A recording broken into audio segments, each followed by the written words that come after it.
Hey guys, today I'll show you a horror thriller TV series named The Invitation from the Theater Ghost. Spoilers ahead, watch out and take care. The first story begins with two sisters, Mina and May, whose relationship others don't know unless they tell. Recently, Mina became a reader model and worked with a handsome boy, quickly rising to fame and becoming the most sought-after girl in school. In contrast, May, with her untidy appearance and weak personality, became the most disliked person in school. She was constantly bullied. Students threw trash on her desk and asked her to sort it.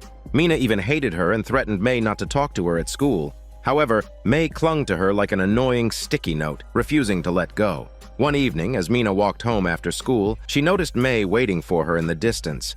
Mina warned her not to speak to her, but May replied that they were now off campus. Mina told her not to follow her, but May pointed out that they both had to go home. Then May brought up old memories, recalling how they used to be close, how she used to stand up for Mina when she was bullied. Mina didn't know how to respond, but seeing May cling to her like that, she shoved her. In the chaos, May was pushed off the bridge.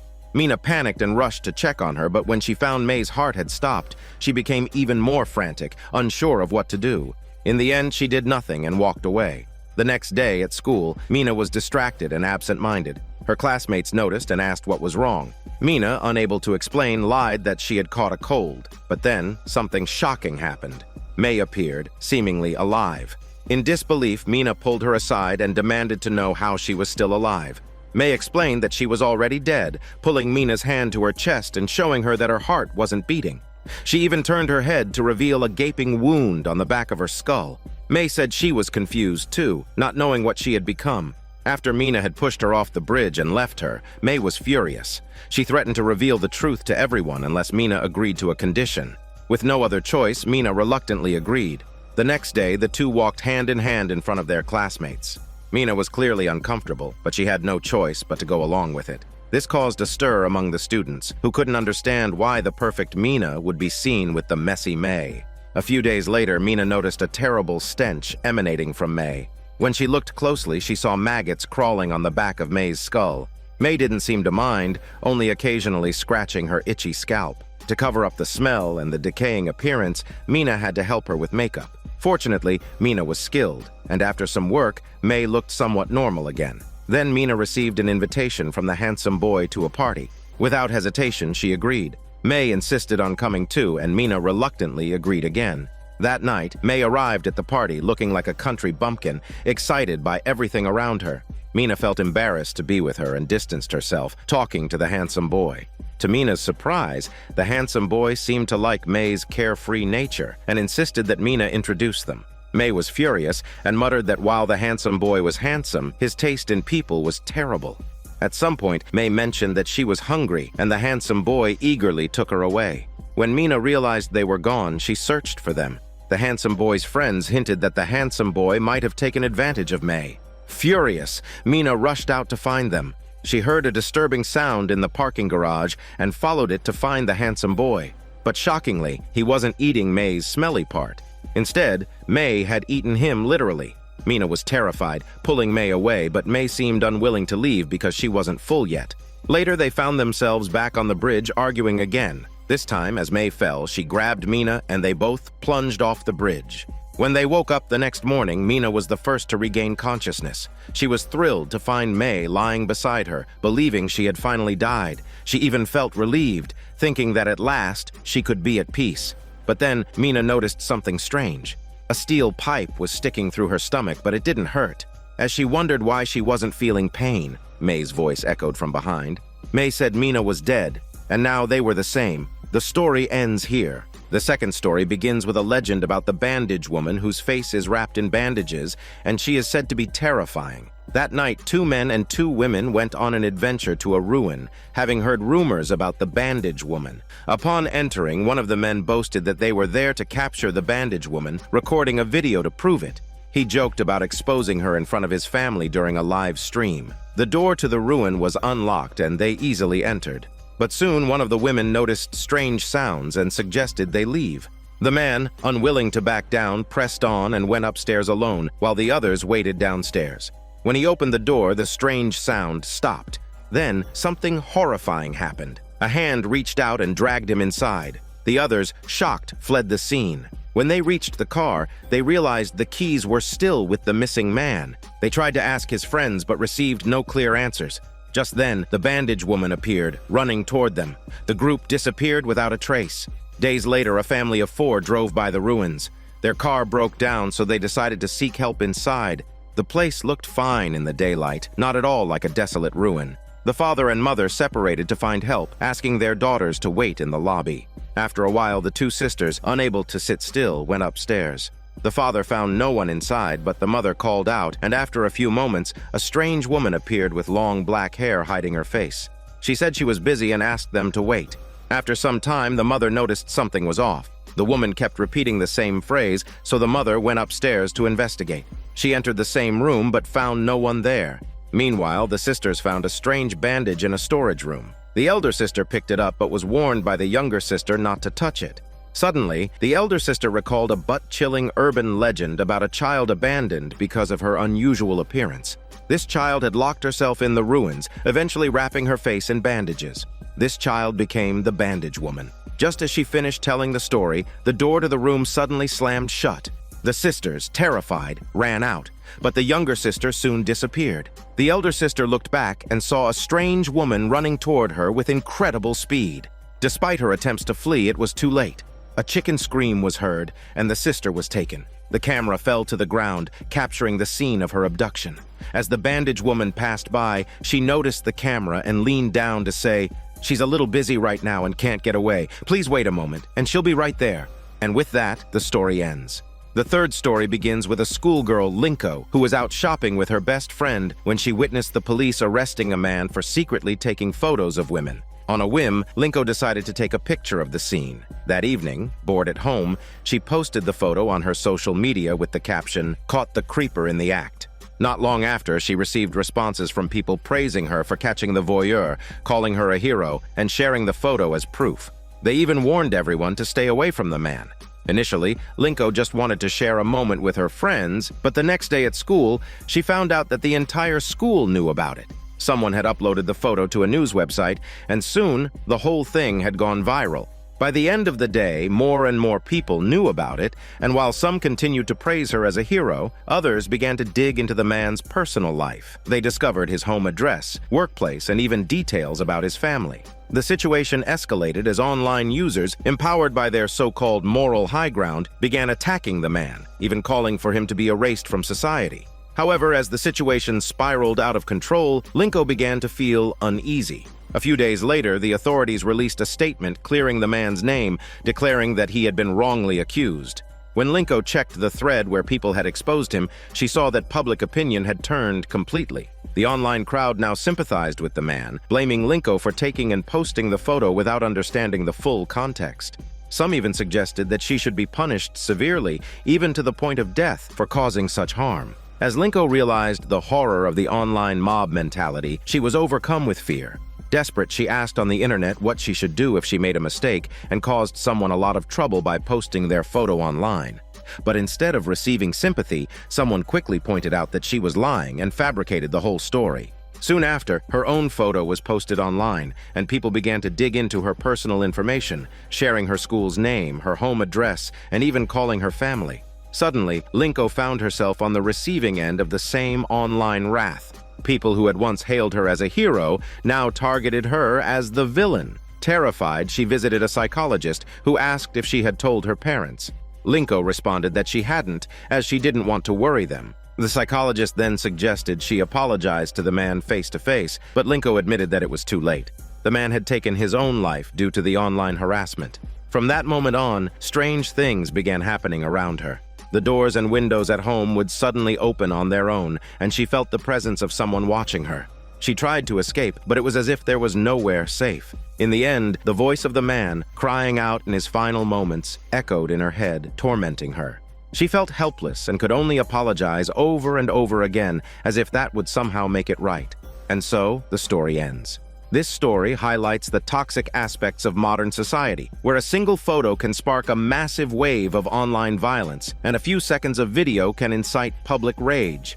Those so-called heroes online often fail to consider the truth, blindly attacking others without understanding the full picture. The consequences are real and irreversible. The fourth story begins with Yuli having had a bit too much to drink.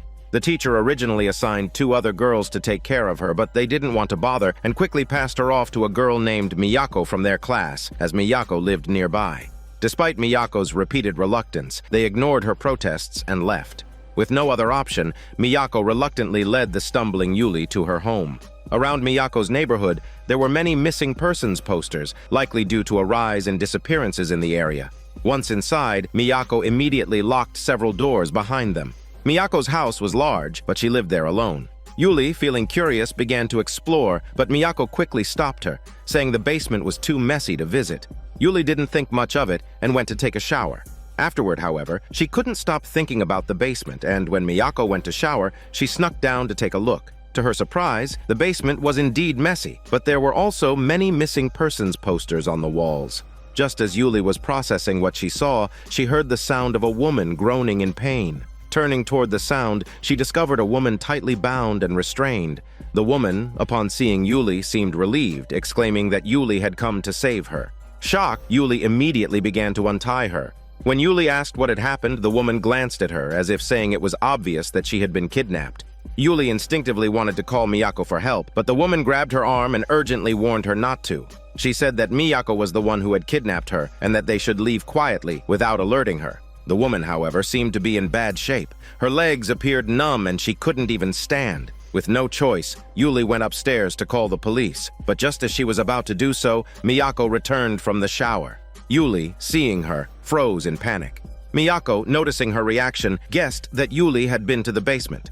Confronting her, Miyako warned Yuli not to say anything, but before she could explain why, the woman attacked and knocked Miyako unconscious. The two of them tried to escape, but Miyako, despite being injured, managed to tell Yuli the truth. The woman was a human trafficker, and many of the missing girls, including Miyako's sister, had been abducted by her. Miyako's father had passed away early, and her family had been struggling. When her sister was kidnapped, Miyako's mother fell ill from the stress. Miyako had traced the woman, hoping to get revenge, and when she finally found her, she decided to kidnap her and lock her in the basement. But now, Yuli had unknowingly let the woman escape. Just as Miyako finished explaining, the woman returned and attacked them again. Miyako was killed, and Yuli was knocked unconscious. When Yuli regained consciousness, she found herself in a confined space. She turned to see Miyako's lifeless body beside her. Panicking, Yuli desperately banged on the walls, but it was no use. The box she was trapped in had thick layers of dirt on top. Her screams alerted the woman, who came over and smirked, her lips curling into a creepy smile. And with that, the story ends. It's tragic that Miyako had to suffer, but the story leaves us questioning who is truly to blame. The fifth story begins with a girl named Maya, who had finally made her debut. It was her first time hosting a live broadcast, and naturally, she was feeling nervous. However, the director reassured her, telling her not to panic, to be herself, and to remain lively and cheerful. He also mentioned that her co-host was a seasoned professional in the industry, so he believed Maya would be fine. After that, he handed her the script for the show. Maya eagerly took the script, feeling a mix of excitement and joy. She had waited for this moment for many years and secretly promised herself she would cherish this rare opportunity. Time quickly passed, and the evening arrived. The live broadcast began. Maya's co-host, an experienced man, spoke smoothly, his humor and wit easily controlling the atmosphere. Since it was Maya's first broadcast, her tone was a little too excited and enthusiastic, which the co-host noticed. He advised her to stay calm and reminded her that this was radio, where listeners couldn't see her. As the broadcast went on with a smooth question-and-answer format, Maya gradually calmed down. However, just at that moment, Maya suddenly heard a strange sound. The noise confused her, and she hesitated, which caused her co-host to become puzzled. Quickly, he inserted an advertisement. Maya had a brief break afterward, but her manager scolded her for seeming distracted. Maya felt wronged, but didn't know how to express it, so she continued with the broadcast. When it was time to take calls from listeners, the first caller's voice was unclear, as if the signal was poor. The voice kept cutting in and out, confusing her co-host, but Maya clearly heard the caller say that she's coming to her place now. The eerie, hollow voice startled Maya. Her co-host, noticing her unease, again inserted an advertisement.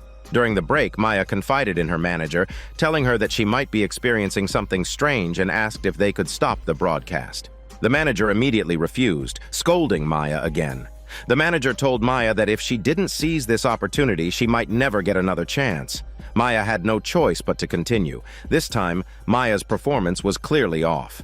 During the news broadcast, Maya could hear a woman's moaning voice through her earpiece, saying that she had already arrived at the radio station's door. Just then, the phone outside the studio rang. It was the security office, saying someone had asked for Maya. Since Maya was live, it was inconvenient for her to go down, so the manager went down to check. To her surprise, there was no one in the security office. The manager was confused, but just then, a gust of wind blew through, even though the building had no wind. The manager barely had time to think before her phone rang. It was Maya calling. Maya asked if anyone was downstairs and who it was. The manager casually replied no one was there, but what she didn't know was that when the elevator doors closed, something seemed to have come up with her. Maya heard a voice on the phone saying she's in the elevator now. Afterward, during the broadcast, Maya was visibly distracted. When the manager returned, Maya quickly glanced at her. Just then, an apparition suddenly appeared, causing Maya to scream at her full chicken lungs. The lights in the studio went out, and when they came back on, everyone had vanished. Maya was dumbfounded and didn't understand what had happened. She left the studio and walked down the corridor, calling out, but when no one responded, she took out her phone and dialed her manager's number. After a brief pause, the call connected, but the voice on the other end was not her manager's. Maya turned around and saw a female ghost. Terrified, she immediately ran away. She ran to the equipment room and hid under a chair. She watched as the female ghost passed right by her, seemingly unable to see her. After the ghost left, Maya cautiously came out. Not far from there, she found a photo on the ground. In the picture was herself and a girl named Lady Bro. The two used to be the best of friends. They worked hard together and had once made a pact to become idols. But one day, Lady Bro secretly went for an audition without telling Maya, and she succeeded.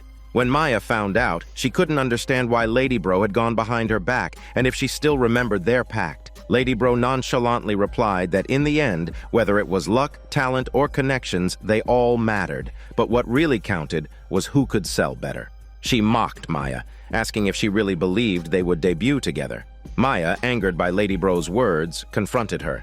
But in the heat of the argument, she accidentally pushed Lady Bro into the middle of the road where she was hit by a speeding car. Lady Bro died in a tragic and unjust way. Maya, filled with guilt and anger, blamed Lady Bro for breaking their promise. Now that Maya was about to debut, Lady Bro seemed determined to take revenge. Maya, feeling wronged, told Lady Bro that she hadn't meant to push her. Lady Bro, however, would not let go. Maya snapped, blaming Lady Bro for breaking the pact and causing all this. Lady Bro had once said that the one who sold better would be the winner, and now Maya was the winner. So she told Lady Bro that she should stay where she was, because she had already lost. This enraged Lady Bro, whose eyes turned red with anger. Maya, finally realizing her reality, snapped back to the broadcast. Her co-host had been calling her multiple times, but she hadn't responded. When she finally came to, she noticed that everyone was looking at her with shock and disgust. Maya then realized what had happened. Lady Bro had gotten her revenge by broadcasting their entire conversation on air. Maya's career was ruined before it even began. Laughing maniacally, she realized her professional life was over, and with that, the story concluded. The sixth story begins with Mari's father reaching out to Kanako, urging her to visit their home no matter what. He explained that his daughter, Mari, who used to be very close with Kanako, had recently been acting strangely. Without hesitation, Kanako agreed to go. However, when she arrived the next day, she immediately sensed something was off. Mari's father seemed nervous and odd. After leading her to Mari's room, he quickly made up an excuse and left, as if he were avoiding something. The room was dimly lit, and Mari, unlike her usual cheerful self, barely acknowledged Kanako. She simply asked what time it was, then turned her attention to her computer and began leaving comments on a deceased idol's blog. Kanako found this disturbing. What's the point of messaging someone who's already passed away? The next day, she told her best friend about it. Her friend bluntly said Mari was probably mentally unstable and advised Kanako to stay away from her. But Kanako didn't listen. On the third day, she returned to visit Mari again. After all, it was Kanako who had introduced her to that idol in the first place. She felt guilty for almost forgetting how important it once was to both of them. This time, she even brought Mari a recently released CD, hoping it might lift her spirits. But instead of being happy, Mari was visibly upset by the gesture. Just then, Mari received a strange message, an invitation to a special event held at the idol's so-called sacred site. It was said to be a gathering only for the chosen ones, an opportunity that regular fans could never attend. Mari was overjoyed and told Kanako that her name was on the invitation too. Kanako was shocked, wondering how she could possibly be chosen for something like this. Though she was hesitant at first, her lingering guilt toward Mari led her to agree. The next day, the two took a car out to a remote, desolate area. After passing through a long tunnel, they finally arrived at the so-called sacred site. Mari was eager to go in immediately, but Kanako stopped her. The place looked far too eerie. Who in their right mind would hold a gathering here? Mari wasn't mad at being stopped. Instead, she became emotional and brought up the past. She reminded Kanako of how close they used to be, how they shared everything and loved the same things.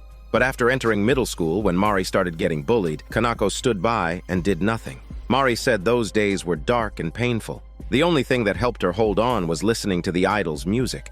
Kanako might have forgotten, but Mari never could. That's why she had to attend this event, no matter what. After her heartfelt words, Mari walked into the crumbling house without looking back. Kanako watched her go, hesitated, then eventually followed. Inside, Mari seemed to be happily chatting with someone, but when Kanako stepped in, she realized they were the only two people there. So she asked Mari who she was talking to. Mari casually replied someone was right behind her. Kanako instinctively turned around and froze. There were countless dried-up corpses hanging in the air. Terrified, she concluded that Mari must be possessed and that this place was way too creepy to stay. She grabbed Mari's hand and tried to run, but in her panic, she tripped and fell. Her legs felt numb with fear and she couldn't get up.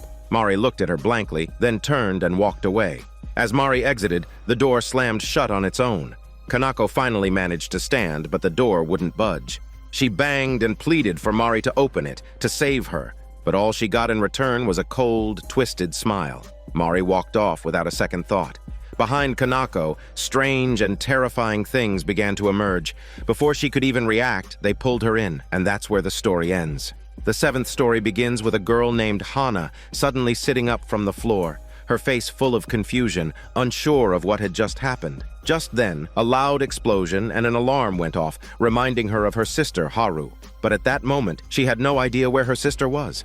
Hana immediately began searching the rooms one by one. While doing so, she found a burnt-up promotional flyer, which seemed to be advertising a piano competition or something related. Strangely enough, as soon as Hana picked up the flyer, the alarm stopped. Hana momentarily relaxed and thought about washing her face. That's when she happened to find her sister in the bathroom. Haru appeared to be terrified, and she clung to Hana, crying loudly like a giant baby. But before long, the alarm sounded again.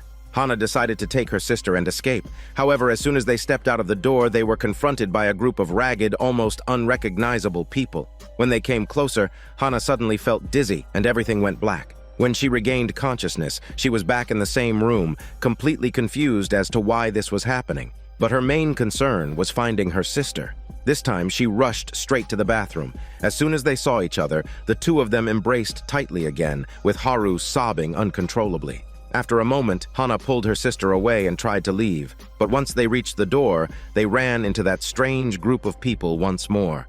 Hana was now on the ground for the third time. But this time, without hesitation, she immediately went to get her sister. There was no time for crying or embracing, and they headed straight for the stairs. Fortunately, they managed to avoid the ragged group of people. Unfortunately, when they reached the bottom of the stairs, they found that all the doors and windows were locked. They were trapped. The scene changed, and for the fourth time, Hana found herself sitting up from the ground. This time, she was panting heavily, and there was no time to dwell on the situation. She decided to try going upstairs instead of downstairs. Fortunately, they found a window that could be opened. Hana told her sister to escape first, but without a rope and with the floor being too high, before Hana could act, Haru fell with a loud thud. Hana was furious. For the fifth attempt, she prepared a rope, convinced that this time her sister would manage to escape. However, the result was the same as before. She once again heard the thud of Haru falling. In her sixth attempt, Hana sat up again. She tried repeatedly, but each time the same thing happened. She heard the thud of Haru falling. By now, Hana had grown numb, feeling utterly desperate. She mocked herself, wondering if there was really no way to save her sister. She could barely move, and the thought of giving up was starting to creep in. At that moment, a man entered the room. Hana instinctively wanted to run, but the man immediately called out to reassure her that he was human and meant no harm. Hana was surprised to see that he could enter, and she eagerly wanted to know how he managed to get in, how she and her sister could leave, and what exactly was happening. The man didn't answer immediately, but instead asked her if she didn't remember anything. He then told her that a fire had occurred here before, with gas in the basement igniting. Initially, it had been a small explosion, but then the alarm went off, and the people in the building panicked, trying to escape but failing. 25 people died, and Hannah was one of them. Hannah was in shock and couldn't believe that she was already dead. Seeing her reaction, the man asked her what year it was. Hannah replied that it was 2005. The man corrected her, saying it was actually 2015, meaning 10 years had passed. Hannah's soul had been trapped here for 10 years without realizing that she had died. Hannah collapsed to the ground, heartbroken and filled with guilt. She thought of her sister, remembering that it was she who had forced Haru to learn the piano and brought her here to participate in the competition. She never expected the accident to happen, and now she blamed herself for indirectly causing her sister's death. However, the man immediately disagreed with Hannah. He told her that her sister hadn't died and that her plan had succeeded, although there had been a small mishap along the way. Just then, a young girl entered the room, walking with the aid of crutches. Hannah recognized her immediately. It was her sister, but Haru couldn't see her sister because she didn't have the third eye to perceive spirits. As for the mishap, it wasn't just that Haru had broken her leg. The truth was that Haru should have died in the accident that day. Hannah had forcibly saved her, which caused the restless spirits of the other victims to harbor resentment. For all these years, they had been haunting Haru, and now Haru had sought out a spiritual master to resolve the issue. To her surprise, when she came here, she found her sister. It was an unexpected twist. However, despite being so close, the two sisters were separated by the veil between life and death. The spiritual master, after explaining the entire situation to Hannah, told her that it was time to act. He took out his ritual tools and prepared to perform a ritual at the staircase to help Hannah move on. He also instructed Haru to jump out of the window like she had done before. As long as she made it out safely this time, everything would be resolved. This time, however, there was no rope, no sister, and Haru was feeling panicked and desperate. She slipped, and just when she was about to fall, a hand reached out and grabbed her. Although the hand didn't manage to pull her up entirely, it did slow her fall. With another loud thud, Haru landed safely and looked up at the window. This time, she saw her sister. The story ended here. Haru's smile revealed everything. She had survived, and Hannah, as a great sister, was content. If she had even an ounce of selfishness back then, it might have been Haru, crying and trapped in the cycle of reincarnation instead of her.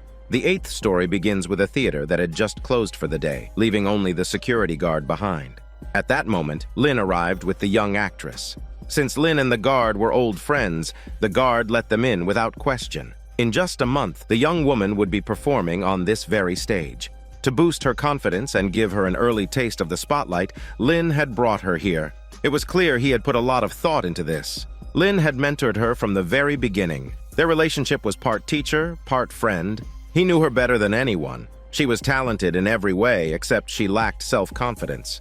There were things he didn't want to say out loud for fear of pressuring her, but he said them anyway. He reminded her that this stage was something many dreamed of, a place not everyone had the right to stand on. But she was one of the lucky few. She had been chosen. And because of that, Lin believed without a doubt that she would succeed when the time came. After this pep talk, the young woman loosened up. She even delivered a few lines with passion and conviction. But then, something changed. She suddenly felt someone watching her from behind. When she turned around, no one was there.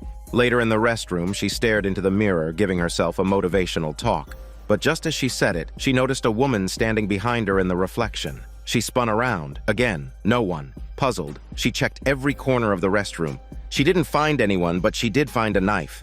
Meanwhile, the security guard was chatting with Lin. He remarked that the young woman reminded him of Lin in his younger days. She had that same magnetic presence that drew the eye, a natural-born lead.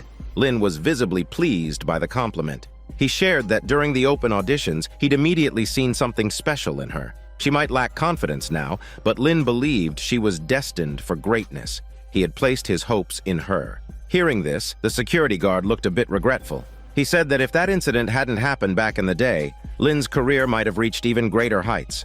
There would have been no such regrets. Lin smiled faintly and said they shouldn't dwell on the past. But then, the conversation was abruptly interrupted by strange noises coming from the restroom. Lin went to investigate and was shocked to find the young actress harming herself.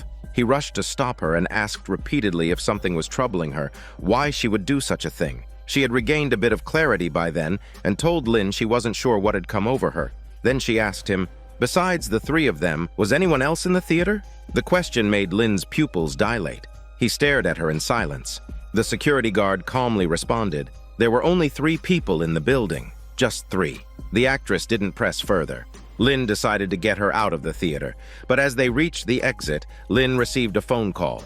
No one spoke on the other end, just static, interspersed with strange, inhuman chirping sounds. And then it happened. Lin suddenly slapped the young woman hard across her greasy face. If the security guard hadn't intervened, Lin might have hit her even harder. Once pulled back, Lin suddenly fainted. From that point on, they couldn't leave the building. The guard helped Lin to the lounge to rest. There, the guard addressed the young woman's earlier question again, this time more seriously. He admitted that he had lied. He said the theater was a mysterious place, filled with jealousy, hatred, rage, and sorrow, a melting pot of all kinds of intense emotions. But above all, it was jealousy that lingered most. Jealousy toward those who hadn't worked as hard but were more fortunate. Jealousy when a lead role, once thought to be yours, is taken by someone else. And when jealousy festers, it often targets the lead. The guard explained that Lin had once stood where she stood now. He had also been a shining star in the eyes of his mentor. But a freak accident left Lin with a limp and he lost his role. That moment became the biggest regret of his life. What's more chilling is that the guard had been present during the accident, and thinking back, the whole thing felt too strange to be an accident. Now that Lin's star pupil was about to take the stage, the guard felt compelled to warn her. Whatever happens, she must never show weakness. The things that haunt this place prey on human vulnerability. The moment she wavers, she becomes an easy target. So he urged her to stand tall, to be confident and unyielding on that stage. After offering this advice, the guard made an excuse and left. Back in the security office, the guard received a phone call. No one spoke. At the same time, the reflection in the glass showed a woman standing there. Meanwhile, the actress had waited a long time for the ambulance to arrive. When it didn't, she got up to check. As soon as she left, a woman appeared in the lounge, silently watching Lin. When the actress returned, the room was in disarray, and Lin was gone. She picked up his cane and began searching the theater, eventually finding Lin standing on the stage. She walked up to return his cane, only to realize in horror that this was no longer the Lin she knew. Something else had taken over. Whatever had possessed him was exactly what the guard had warned her about, a being formed from the accumulation of hatred, rage, sorrow, and resentment within the theater walls. The creature mocked her fear, ridiculing her for daring to think she was lead material. She had no pride, no resolve, no will to claw her way to the top, only dumb luck. And if she didn't deserve the stage, she might as well give up her body to someone who did. It lunged at her, but that insult, that challenge, set something off in her. She fought back fiercely, knocking the creature to the floor. She shouted that the stage was hers, that it had always been her dream. She had worked hard for this moment. It wasn't luck, it was sweat and sacrifice. How dare anyone belittle that? The sheer force of her defiance seemed to stun the entity. It fled Lin's body, giving him a brief moment of consciousness. But as he collapsed backward, he vanished. No one ever saw him again. Alive or dead, no one knows. A month passed. The day of her performance finally arrived. The actress looked stunning in full costume, and the staff around her showered her with compliments. Someone mentioned how nice it would have been if Lin were here. He would have been so proud. And just like that, speak of the devil, Lin appeared, limping slowly down the corridor. He knocked gently on the door. A woman opened it, but there was no one outside. Inside, the actress stood in front of the mirror doing her final prep. She recited a few lines with a confident smile. Then her expression suddenly shifted. Her voice, now lower and colder, said that he would live inside her forever. And that was the end of the story. Clearly, the person inside the actress's body now isn't her anymore. It has to be Lin. As the guard mentioned, the theater is a place steeped in negative emotions, jealousy, rage, sorrow. That woman in white might be the embodiment of those collective emotions. And Lin, too, may have been a victim, possibly consumed by those same dark forces during his own accident years ago. In that case, what took over the actress wasn't Lin himself, but a dark version of him, what was left behind after his dreams died. This entity, born from Lin's regrets and the theater's lingering hatred, eventually took over her body to return to the stage. That woman in white who kept appearing might be a younger version of Lin. The 9th story begins with a girl named Yuri, having come to apply for a nanny position. The household was small, just a boy and an elderly woman. The boy was quite handsome, and the old woman seemed kind and gentle. The job was light and comfortable. Aside from cleaning the floors, she also occasionally wiped the windows. But sometimes, Yuri felt the old woman watching her with an unsettling, almost eerie gaze. That evening, after preparing dinner and getting ready to leave, the boy asked Yuri to stay and live there full-time. Yuri didn't give an answer right away. Instead, she went home and asked her boyfriend for his opinion. He didn't mind, as long as Yuri handed over her paycheck every month and didn't interrupt his gaming sessions. Yuri asked him whether he felt jealous at all. He scoffed at the idea, saying he wasn't about to get jealous over a kid who hadn't even grown all his hair yet. So the next day, Yuri returned to the house. She spent a lovely morning with the boy, but in the afternoon, they had a disagreement. Yuri said that when two people get married, they can be together forever. But the boy disagreed. He said everyone would die before he did. That vague, cryptic comment left Yuri confused, but she didn't press the issue. Trying to lighten the mood, she asked about the boy's father. He replied that he was dead. Then she asked about his mother, and the boy pointed at Yuri. She was completely baffled, wondering what he was trying to say. Before she could figure it out, the old woman came in carrying tea. Yuri didn't think much of it and took a sip. Moments later, she began to feel drowsy and quickly drifted into sleep, snoring like a pig. When she woke up, it was late at night, and she was completely naked, like a pig. The old woman told her that she had taken Yuri's clothes to be washed, but she could wear this set for now. Confused, Yuri got dressed and stood in front of the mirror. The outfit was clearly old, an outdated vintage style. Just then, the old woman approached and commented that it was her husband's favorite dress. Yuri didn't think too much of it. She simply remarked on how aged the clothing looked. Yuri wanted to go home, but the old woman told her there were no trains running anymore. Yuri didn't respond immediately.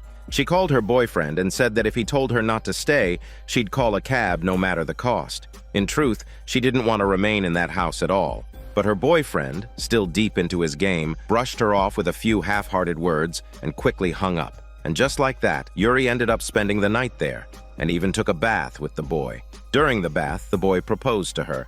He wanted Yuri to marry him. Again, Yuri didn't take it seriously. She thought it was just a child's game and casually agreed. The next day, the old woman was nowhere to be found. When asked, the boy simply said she had gone home. But wasn't this her home? Yuri didn't understand. She managed to sneak in a phone call to her boyfriend, telling him about the old woman and her concern that she might have gone missing due to dementia. She said she'd keep an eye on things and would call the police if necessary. After the call, Yuri continued cleaning the house. While tidying up, a photo album and some old pictures fell to the floor, catching her attention. She knelt down to pick them up and was shocked. Every young woman in the photos was wearing the exact same white dress she'd worn the night before. One of them was clearly the old woman in her younger days. She opened the album and found even more unsettling images, pictures of the boy posing with several different women. The photos were aged, but because Yuri didn't recognize the two other women, she didn't think much of it. However, when she saw a photo of the boy standing next to a young version of the old woman, a chill ran down her spine all the way to her smelly butt. She suddenly noticed the boy standing right next to her. The shock made her jump, her scalp tingling with fear. Once again, the boy brought up marriage. This time, Yuri rejected him outright, terrified. The boy was furious. He emitted a blinding light that forced Yuri to the ground. She tried to escape, but found she couldn't leave. Left with no choice, she decided to bide her time and play along, waiting for an opportunity. That chance came in the evening. Her boyfriend finally called back. Yuri dared not tell him the truth, so she lied and said it was a call from the nanny agency.